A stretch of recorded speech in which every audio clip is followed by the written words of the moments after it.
And now from San Diego, California, welcome to the Gentle Jab Show. With a little gentle jab coming from the left and another gentle jab coming from the right. We'll exchange some punches, but they'll be pretty light. We'll debate politics and have a friendly fight. So let's get started.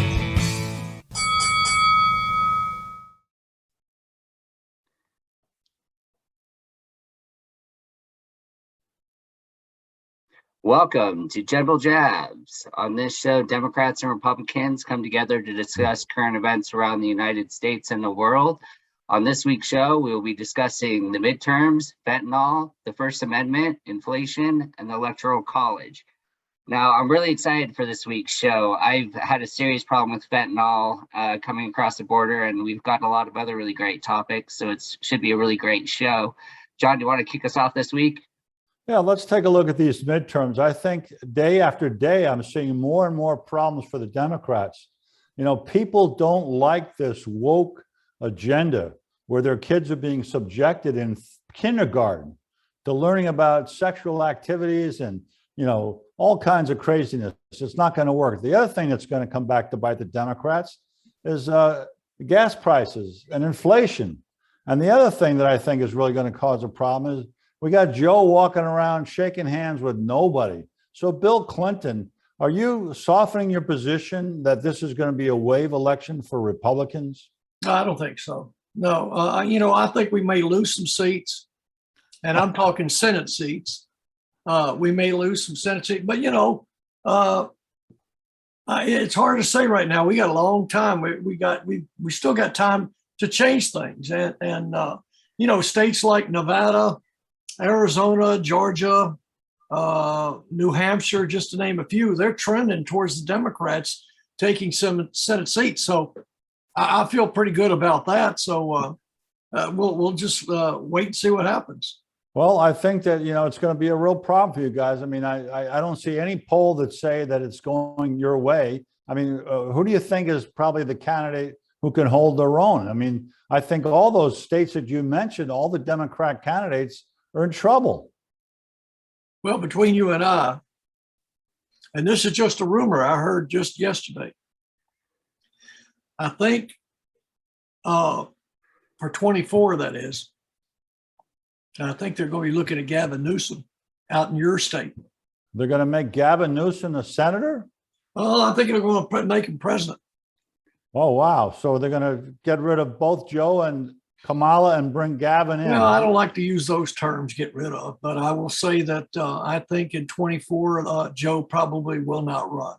Well, this guy, I want to get rid of this lady in November, whatever it is, 8th. I believe the election day is November 8th. We've got to get rid of her. Now, Donald Trump, I know you're working very hard, endorsing candidates, holding rallies. I've seen you on the news. Everything is good. Everything I read on social media that leans to the right says you're going to make a great comeback in 2024. How do you see the midterm shaping up? Well, thanks, John. It's great to be back with you guys again tonight. The American people don't like inflation. They don't like it. They don't like gas prices like you're talking about a few minutes ago, paying with tax dollars a war that makes no sense. All this money, hundreds of millions of dollars going to Ukraine. Why not have that money come here for infrastructure? That's what I wanted to do. We wouldn't have been in this situation had I been president. And I would say that, we need to avoid having bad Republican nominees. That's the best chance for us. That's the best chance for the Democrats is for us to put in bad people, more rhinos. We don't want that. We want to get rid of the bad Democrats. We need to get rid of the bad rhinos as well. Yeah, I think that's good. Now, any more comments on the midterms? Mitch, how do you see it from the Utah perspective? Well, it's nobody likes the inflation here either. It's continuing to just get worse. And every time I go to the grocery store, you can tell that we're having shortages. And I mean, even on simple things, which I think is absurd. Gas prices aren't getting any better. And people are getting frustrated for sure. Yeah, so I think that's going to bite these guys. Now, Bill Clinton, I know you're a lifelong loyal Democrat. I think you're underestimating the problems that you guys are going to have in about 6 months. We're about 6 months away from the midterms. Do you have any other comment on the midterms? Yeah, I really like what I see with Georgia. That's already turned blue, and so I really like what's happening down there in Georgia. And wait a minute, that's corrupt. Georgia had corrupt elections in Georgia, and that's why they won. It won't happen this time, believe me. Yeah, I think that's wishful thinking there, Donald. Well, we'll see. We'll see. Now let's move on to fentanyl. The more we look into this, the more I grow frustrated with what our government has done, and the idea that Joe Biden wants this open border, which increases the amount of fentanyl coming across, 100,000 deaths a year. Mitch, let's cue up clip 1, which is from 2018, where they were warning children and kids and teenagers not to be smuggling fentanyl across the border. I mean, it's really gotten to a crisis situation. Let's take a look at that clip, and then we'll be ready to talk about this.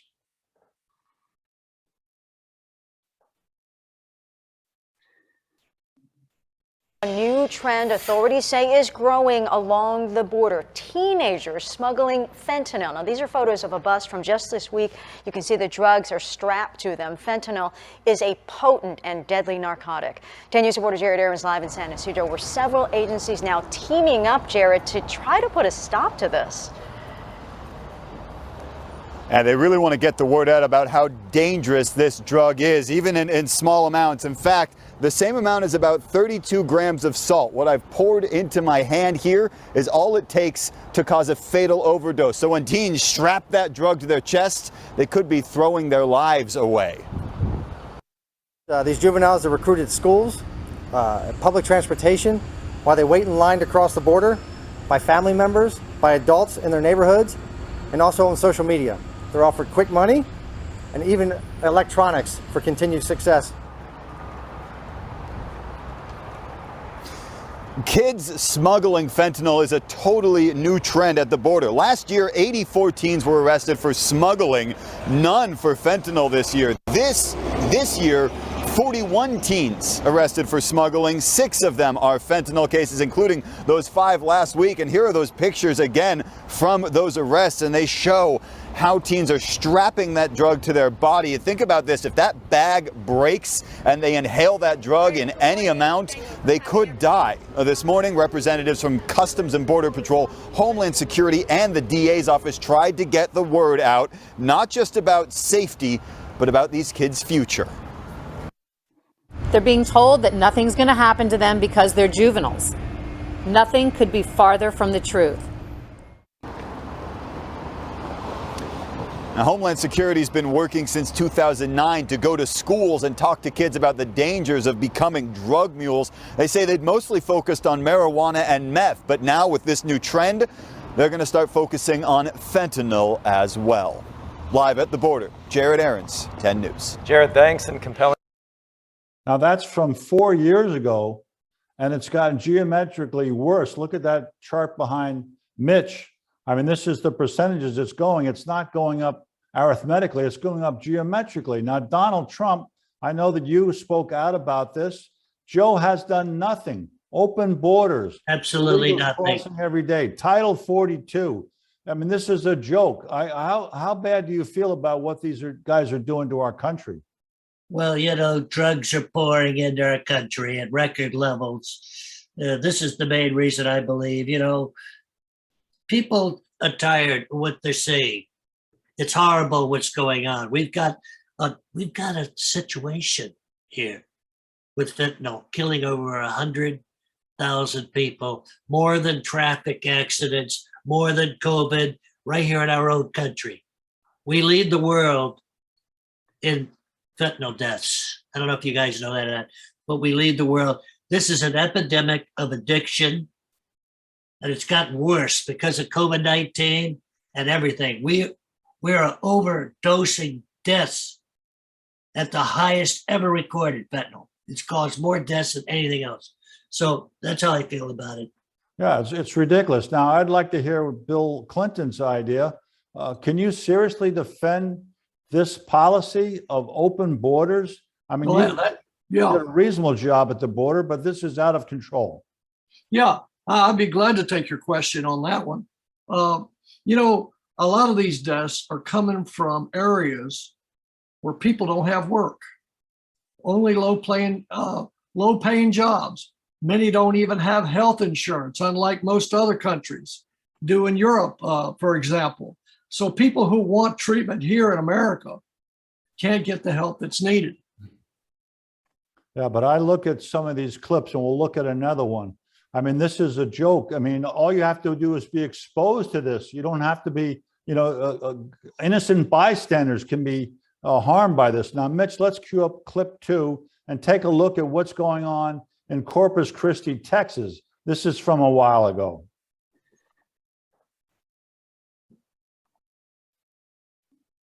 Are coming from the Centers for Disease Control and Prevention tonight. People who die of a drug overdose in America are now more likely to have fentanyl in their system than any other drug. As our Rudy Trevino reports, those numbers are in line with what's happening right here in Corpus Christi. Fentanyl, I can tell you that fentanyl is 40 to 50 times stronger than heroin. Fentanyl is, in a lot of cases, actually being mixed with other drugs, being mixed with heroin. It's incredibly dangerous because people aren't aware of the potency of fentanyl. These are the experts in our community who see the dangers of fentanyl every day. Fentanyl is it's a synthetic opioid that's been designed for surgery, for really intractable pain. The powerful synthetic opioid was found to be involved in nearly a third of all drug overdose deaths in the country in 2016. That's according to a report published Wednesday by the CDC's National Center for Health Statistics. And while local numbers aren't available when it comes to overdoses caused by fentanyl, what is tracked is medicine used to counteract its effects. Police officers are walking around with their own personal Narcan just in case they get exposed to heroin. They got a way to treat themselves, or their partner can treat them. This is Narcan, and according to Corpus Christi EMS statistics, Narcan has been used 534 times so far this year to counteract the effects of people overdosing. Here's the age breakdown. EMS say while the numbers are higher among people over the age of 51, what is scarier are the overdoses under the age of 50. Just like any other drug, kids start experimenting with it, not really knowing what they're experimenting with and the effects that it can have on their bodies and how fast it can kill them. It can stop your breathing very quickly. If you're drinking and you take fentanyl, it's most assuredly going to give you an overdose. Experts warn addicts to be cautious of their use and where it's coming from, but they're warning parents to tell their children about the dangers of the use of illicit drugs. Rudy Trevino, 3 News. Well, I think that's a very strong message, and I believe that this is going to cause problems for the Democrats in the midterms as well. This gentleman behind me, Mayorkas, our Director of Homeland Security, he's more clueless than Jennifer Granholm and Kamala Harris, who's supposed to be the border czar. I think the fentanyl alone is enough reason to shut the border and make sure it's secure and not allow this Title 42 to be repealed and get this thing under control. What do you think, Mitch? Absolutely. I worked with a nonprofit in San Diego called Jake's Projects, and it was started by a father whose son took a pill that he thought was a Xanax, was hanging out with his friends, and his friends thought that he had just passed out, left his house. When his mom went to wake him up the next morning, she found him and he had passed away. And that's what's happening, is that these drug cartels are mixing fentanyl in other pills. And so these teens and a lot of people that are taking the drugs that are coming across the border think that they're taking a different pill. They think they're taking a Valium or a Xanax or a less potent painkiller, when in all actuality, it has fentanyl mixed into it and it's deadly. And it's absolute disgrace to see all these young lives wasted because of something that could be so easily fixed. Well, I think that's true. Now, President Trump, I think you had the right policy at the border. I know 2024 is a long ways away. Can we do anything after the midterms to turn this around? Well, we can go back with Title 42. I think the biggest problem is coming over the border illegally. Again, that ugly word, illegal. It's happening again with this. Fentanyl's horrible. And I want to respond to what Bill said. You know, Bill, you're talking about people that have always been poor, lack of education, and they don't know how to go forward. This is personal choice and the inner cities of problems that are going on. It doesn't have to be that way. But I also agree with Mitch. A lot of this stuff is being, it's horrible. You know, one of the things that I heard that, take Germany, for example. They have a high rate of opioids as well, and they're monitored in hospitals. They're monitored there so that, as in America, we just get prescriptions, send them out without monitoring. And many times these people, they take them, they don't, or sometimes they sell them, they know what they're doing, and they sell them to other people. And like Mitch said, many times this stuff is laced with others. So it's very tragic. I was trying to hear about that, Mitch. Yeah. Yeah. So that's very sad. Now, any other comments on this before we move on? Well, just to wrap up, I could say something, but I'll just hold my tongue on that, because you can't blame poor people for that. I think that's very ignorant to say something like that, but that's okay. I'll let it go. Well, I think that's exactly the problem. I mean, it doesn't matter economic status. We don't want illegals coming into the country, and your party has been encouraging this. And Title 42, over 20 senators that you talked about are all against it. And Beto O'Rourke, Mr. Skateboard, who wants to run for governor in Texas, is against it. Now, let's move on to the First Amendment. But before we get there, I want to remind our viewers that we have a YouTube channel. It's called Gentle Jabs. If you like the show, we'd like you to go there, subscribe, take a look at it, tell your friends and family friends about it, post it on social media. We got a country to save during these midterms. But let's move on to the First Amendment. Now, our Constitution is probably the greatest document in the history of republics. It's served our country well for many, many years. It guarantees the right to freedom of speech, freedom of press, freedom of religion, freedom to petition our government, and freedom to assembly. I mean, that is as good as it gets. And all I've seen from the left, and Bill Clinton, you can speak to this, is censoring these social media outlets like Facebook, Twitter, all your networks. They censored. They had 51 former intelligence agents, officers actually, who said that Hunter's laptop was Russian information. And all the Democrats on the left and all the lefties bought that. Now, do you think that the First Amendment is a bedrock of our republic? Well, yes and no, because, I think, the First Amendment was written for federal. And then many years later, the states came into it later on. But freedom of speech, to me, does not allow someone to yell in a theater or allow disinformation to hurt another person's point of view. I feel very strongly about that. And I think sometimes people can say things that can actually hurt our country. Well, when the government starts dictating what is correct and what is incorrect and start walking over the freedom of speech, we start getting into this dangerous territory like China, where they create social credit. And if your social credit goes down, or if you say anything online that they don't like, they can literally take away your right to travel. They can control what schools that your kids go to. They can make it so you can't own your home, all based off of something that you posted online that the government didn't agree with. And when you start censoring things to that level, it's very dangerous territory once you start crossing that line. Well, I'd like Donald Trump to come in here, because it looks like you are the greatest example of a violation of the First Amendment in the last 50 years plus in our country.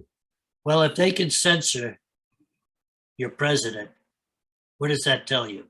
Then they can do anybody. And that's what they're doing. So by trying to eliminate me, which is unbelievable, they're going after everybody else now. But, our opinions and beliefs are the product of reason. And the government cannot coerce or compel our opinions and beliefs in any way. We also have the freedom to express our opinions, believe me, and also our beliefs, unless they're likely to cause imminent violence. God bless Elon Musk for what he's doing, that I can tell you.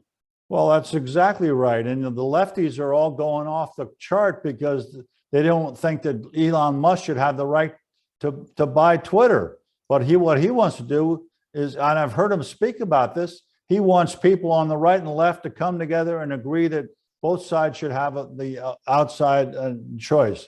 Now, Elon Musk has done a great job for the First Amendment here. Donald, I know I'm on your Truth Social website now. I heard that you won't come back to Twitter right away, but we're going to put the show out on Twitter, Getter, and anything else we can to get the attendance up. So I think that Elon Musk has done a great job. This is kind of sad in our country, though, that it took the richest man in the world to somewhat restore the First Amendment to our country. The courts, the media, the Democrats, they don't care about the First Amendment. If they don't agree with your speech, they want to do cancel culture. Now, any other comments on the First Amendment? Yes, when it comes to, I was listening to a lot of the people who work and are directors at Twitter talking about Elon Musk taking over and saying what a threat it was because he could control and restrict elections, and that how he could manipulate things, and the way that he could water down and wipe people out and not be heard. And the irony was just killing me listening to it, because that's exactly what's been happening.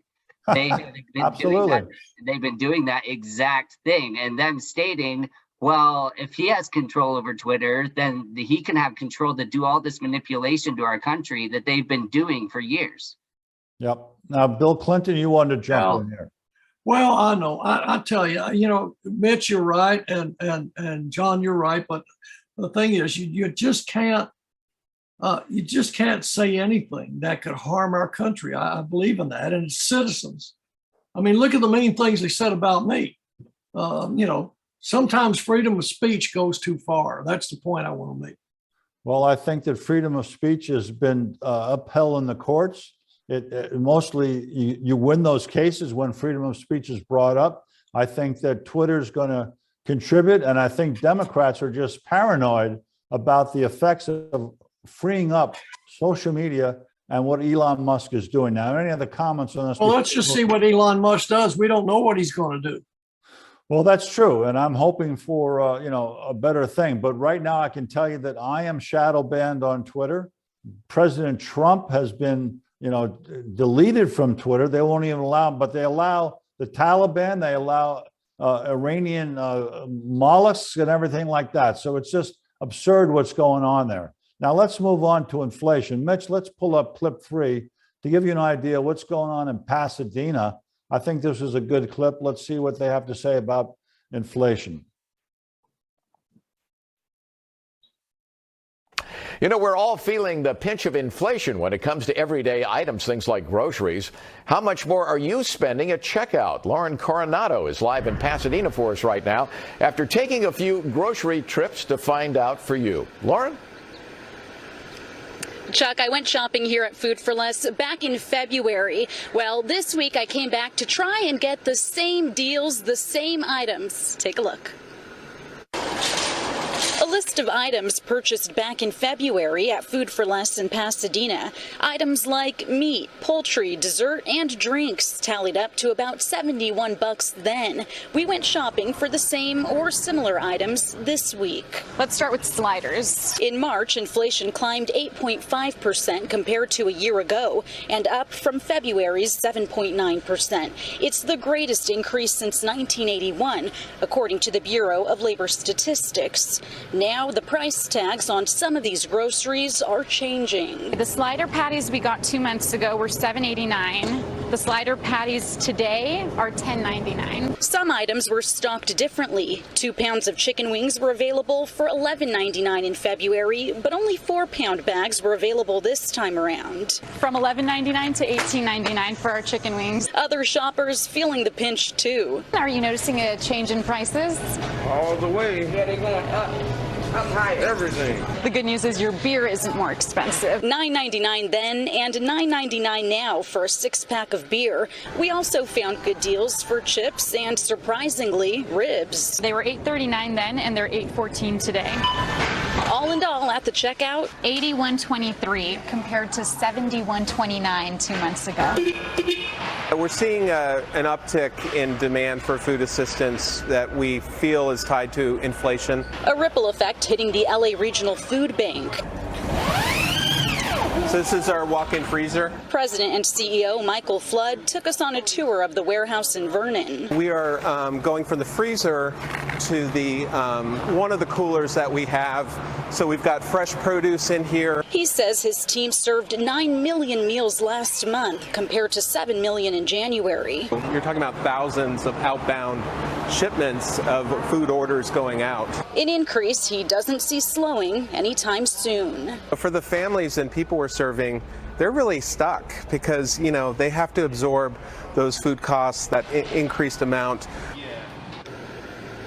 Yeah, that's what everyone's trying to do. In fact, a lot of customers say that they come here to Food for Less for those deals. Now, some experts predict that inflation reached its peak in March. Hopefully, that trend continues to trend downward. Hopefully, it doesn't plateau. Reporting live in Pasadena, Lauren Coronado, NBC4 News.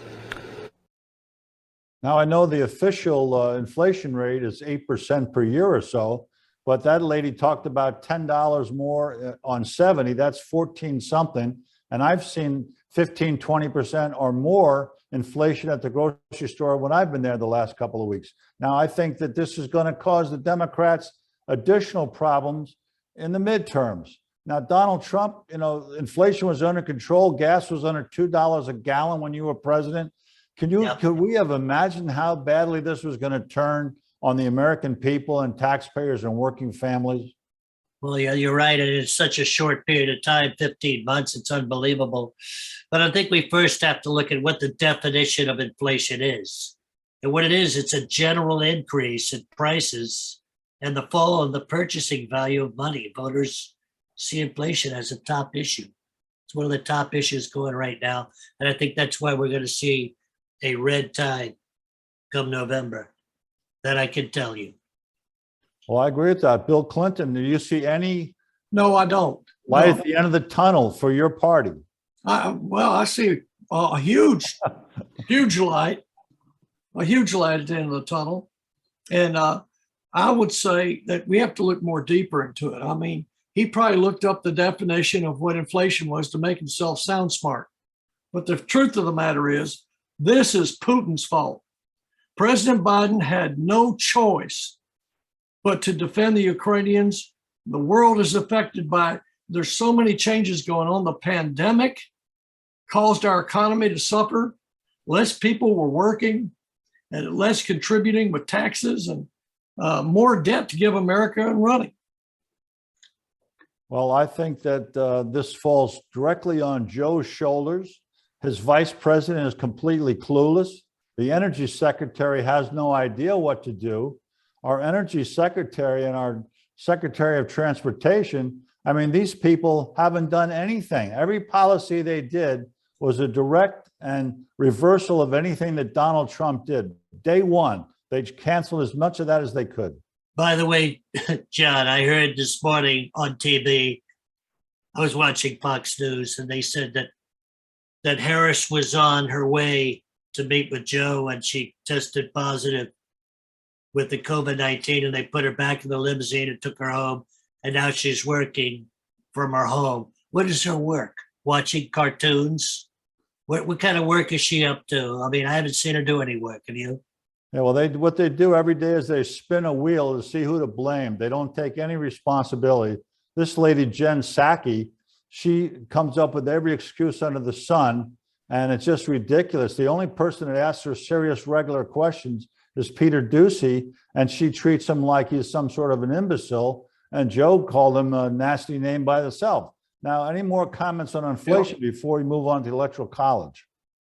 Well, I could go on and on and on, but for the sake of, you know, in the interest of time, we'll talk about it some more.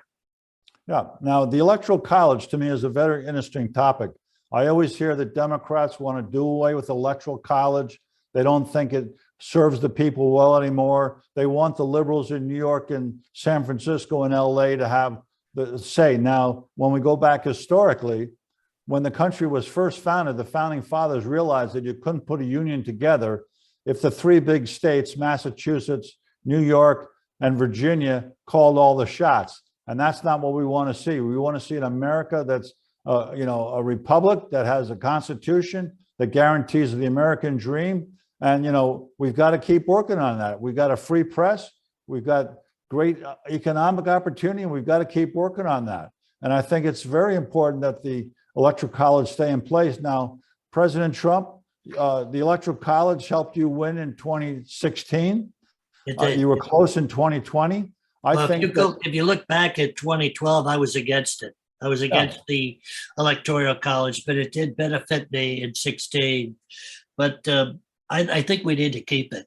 Yeah, now this is a map of the colors of each county. And you can see if you allow the Electoral College to go away, the blue areas, which represent probably only 15 or 20% of the geography, would control the deal. And I don't want liberals in New York and LA. Look at the mess they've got on crime, homelessness. It's just ridiculous. So I think that we've got to keep the Electoral College. Bill Clinton, do you want to jump in here and try to justify getting rid of the Electoral College? Well, I believe that every vote counts. And, it was because of the Electoral College that my wife lost. She actually had 3 million more votes than Donald did, even though he doesn't think so. And so I believe that, the popular vote, I think that would end it. I think that would end it. Well, that's no longer a republic. That becomes a majority rules, which is not the founding principles of our country. Listen, Bill, everybody knows it. There's a great documentary coming out called 2000 Mules by my good buddy, Dinesh D'Souza. You're going to love it. And it's going to show all these people, all those swing states, what happened the night of the election. And it's not a pretty sight, but it's the truth. The ballot harvesting, what was going on, the ballot boxes, all the things that went on. I actually won by a landslide, but I don't want to spoil the documentary. You're going to love it when it comes out. It's going to tell you the truth, what I told you a long time ago. Yep. Now, I think that's good. Now, Mitch, do you have any comment on this? Well, I think that with the last election, the huge issue was the mail-in ballots and not having people that were voting that were deceased, and that there was so many different issues when it came to that. And really, if we get rid of electoral colleges and we don't have things balanced the way that they should, we're just going to end up in more of a mess in the future. Oh, yeah. You're going to have them printing millions of ballots and having people in all the big cities dump them in remote mailboxes. It's going to destroy this country. Now, either the presidents have a comment, a closing. Yeah, I would just like to say one thing about the Electoral College, too. It's very, very hard. If you look at the map, it's very, very hard for a Republican to be elected. Why? When you take California and New York, and if they get Ohio and Pennsylvania, it's over. It doesn't matter because all the states in the middle are all 5, 10 delegates of that. They don't have much. But California and New York, the Democrats own those two. And when you have that and you put Ohio, it's a game changer. So you can have 90% of the map red, and it's not going to matter. It's not going to be enough. So, you have to get those states like Wisconsin and Michigan, and, you're not going to get Illinois, but you got to get the South, and you got to get Texas, of course. But it's very difficult for a Republican to win. Yeah, well, I think that Joe is going to take his party down big time in November. I think they're going to push him out after the midterms, and they're going to try to revamp their situation for 2024. I don't see any way that the Democrats hold on to the House and the Senate. I'm watching polls that say they're going to pick up 5 or 6 in the Senate and sweep the House. So any comments from any of our presidents before we close tonight's show? Yeah, I would just like to finish by saying that hold your horses. We've got plenty of time. There's plenty of things that are going to be happening. Things are happening. We're changing every day. So if things get better, John, if things get better, we're going to look better. Now, what would be the one thing that you think is going to change the dynamics of this midterm election? I would have to say that maybe some of these inspectors, investigators lose that laptop. That would be probably the only thing. I mean, that was a joke. I mean, Hunter Biden is going to drag this party down, and he's probably going to be the cause for his father not to finish his 4 years. I think they're going to be after him. I think they're going to use that to impeach Joe. That they eat their own. They eat their own. You wait and see what happens. Yeah, all you have to do is look at one of those clips when Obama was in the White House and how they ignored Joe, and to have him just wandering around by himself looking for someone to shake hands with. I mean, it was really pretty telling on what their intent Pretty is. pathetic, isn't it? Yeah. Now, Mitch, I think we had a good show tonight. Why don't you close us out, and we'll see you guys soon. All right. Thank you all for joining us this week for General Jabs, and we'll see you next week. Don't forget to hit the like and subscribe button. Absolutely.